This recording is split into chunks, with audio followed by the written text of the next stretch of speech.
Marine Le Pen's far-right national rally, N Party, led the first round of France's parliamentary elections on Sunday, taking it closer to the gates of power than ever before.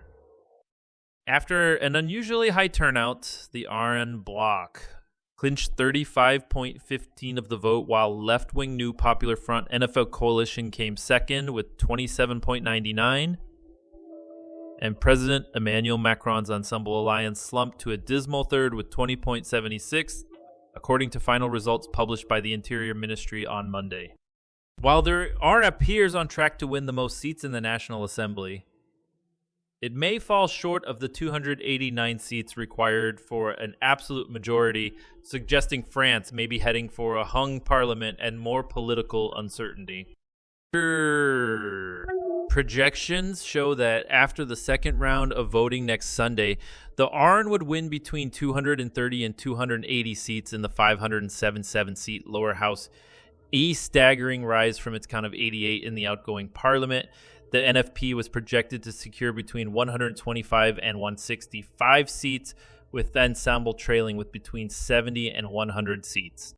The election, which Macron called after his party was battered by the RN in European Parliament elections earlier this month, could leave him to see out the remaining 3 years of his presidential term in an awkward partnership with a prime minister from an opposition party.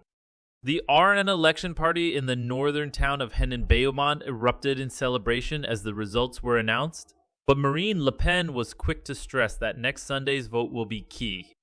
Democracy has spoken, and the French people have placed the National Rally and its allies in first place, and has practically erased the Macronist bloc, she told a jubilant crowd, adding, "Nothing has been won, and the second round will be decisive."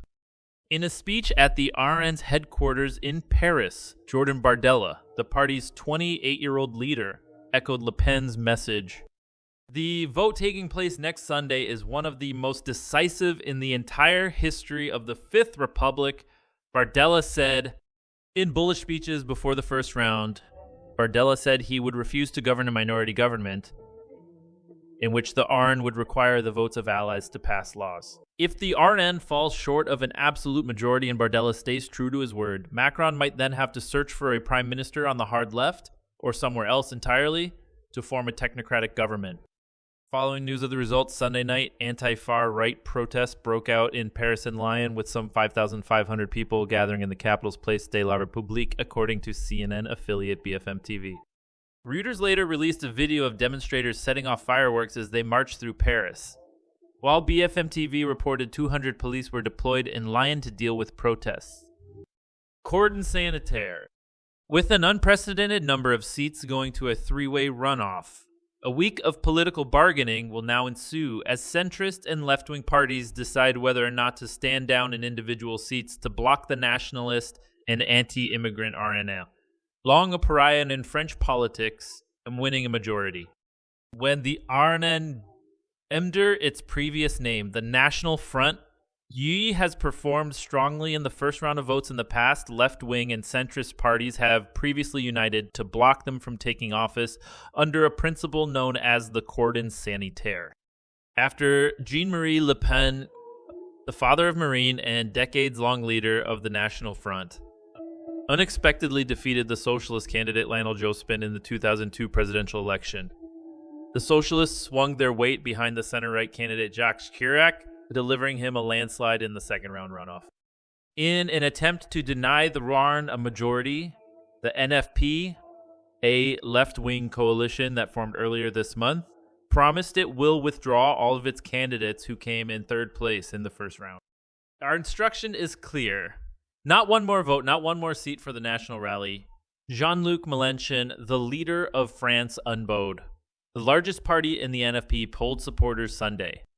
A long week awaits us ahead. Everyone will take his or her decision with conscience. This decision will determine, in the long term, the future of our country and each one of our destinies, Mélenchon added. Marine Tondelier, leader of the Green Party, a more moderate part of the NFP, made a personal plea to Macron to stand down in certain seats to deny the RN majority. We're counting on you.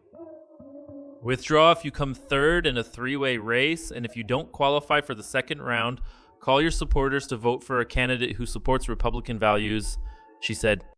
Macron's Ensemble allies have also called on their supporters to prevent the far right taking office, but have warned against lending their votes to the firebrand Mélenchon. Gabriel Attal, Macron's protege and the outgoing prime minister, urged voters to prevent the RN from winning a majority, but said Mélenchon's France Unbowed party is preventing a credible alternative to a far-right government. Former Prime Minister Edouard Philippe, another Macron ally, said, "No votes should be cast for National Rally candidates, but also for France Unbowed candidates with whom we differ on fundamental principles. Whether tactical voting can prevent the RN winning a majority is not clear. In Sunday's vote, the RN won support in places that would have been unthinkable until recently. In the Nord Department's 20th constituency, an industrial heartland, the leader of the Communist Party, Fabien Roussel, was defeated in the first round by an RN candidate with no previous political experience. The seat had been held by the Communists since 1962. A huge gamble. Macron's decision to call a snap election, France's first since 1997, took the country and even his closest allies by surprise. Sunday's vote was held 3 years earlier than necessary, and just 3 weeks after Macron's Renaissance party was trounced by the RN at the European Parliament elections. Macron has pledged to see out the remainder of his final presidential term, which runs until 2027. But he now faces the prospect of having to appoint a prime minister from an opposition party. In a rare arrangement known as cohabitation, the French government faces little trouble in passing laws when the president and majority in parliament belong to the same party. When they don't, things can grind to a halt. While the president determines the country's foreign, Europe, and defense policy, the parliamentary majority is responsible for passing domestic laws like pensions and taxation.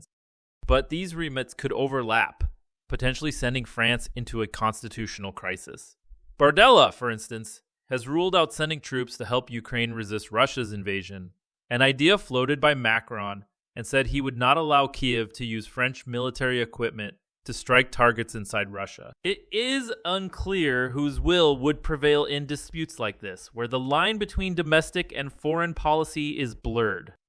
A far-right government could spell a financial as well as constitutional crisis. The RN has made lavish spending pledges, from rolling back Macron's pension reforms to cutting taxes on fuel, gas, and electricity, at a time when France's budget might be brutally slashed by Brussels. With one of the highest deficits in the Eurozone, France may need to embark on a period of austerity to avoid falling foul of the European Commission's new fiscal rules. But if implemented, the RN spending plans would make France's deficit soar, a prospect that has alarmed the bond markets and led to warnings of a Liz Truss-style financial crisis, referring to the shortest-serving prime minister in British history.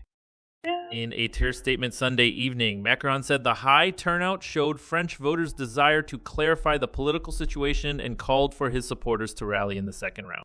Faced with the national rally, the time has come for a broad, clearly Democratic and Republican rally for the second round, he said.